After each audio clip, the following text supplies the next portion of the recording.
శ్రీకాకుళం జిల్లా కవిటి ఉద్దాన ప్రాంత ఆరాధ్య దైవమైన బెజ్జిపుట్టుగా శ్రీ చక్రధర పెరుమాళ్ ఆలయ పునరుద్ధరణ పనులకు రాష్ట్ర ప్రభుత్వం 28 లక్షల రూపాయల నిధులు కేటాయించిన నేపథ్యంలో గ్రామస్తులు స్థానిక ఎమ్మెల్యే ప్రభుత్వ విప్ డాక్టర్ బెందాలం అశోక్ను సోమవారం నాడు ఘనంగా సత్కరించారు.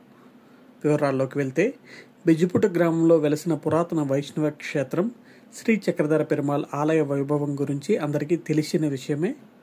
ఈ ఉద్దాన ప్రాంత ఆరాధ్య దైవం ఆలయ అభివృద్ధి కోసం గతంలోనే విశేషంగా నిధులు మంజూరు కాగా వాటితో ఆలయాన్ని ఆనుకుని కళ్యాణ మండపం నిర్మాణం చేపట్టి స్థానికులకు అందుబాటులోకి తీసుకువచ్చారు. ఇంకోవైపు ఆలయానికి సంబంధించిన నూతన ముఖమండపం నిర్మాణం చేయాలని నిర్ణయించిన గ్రామ పెద్దలు తమ ఆలోచనను స్థానిక ఎమ్మెల్యే బెందాలం అశోక్ దృష్టికి తీసుకువెళ్లారు.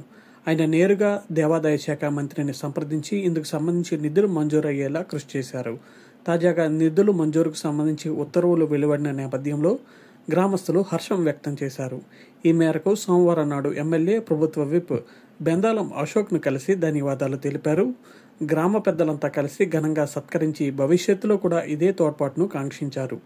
దీనిపై సానుకూలంగా స్పందించిన అశోక్ ఆలయ అభివృద్ధికి కూటమి సర్కారు కట్టుబడి ఉందని హామీ ఇచ్చారు.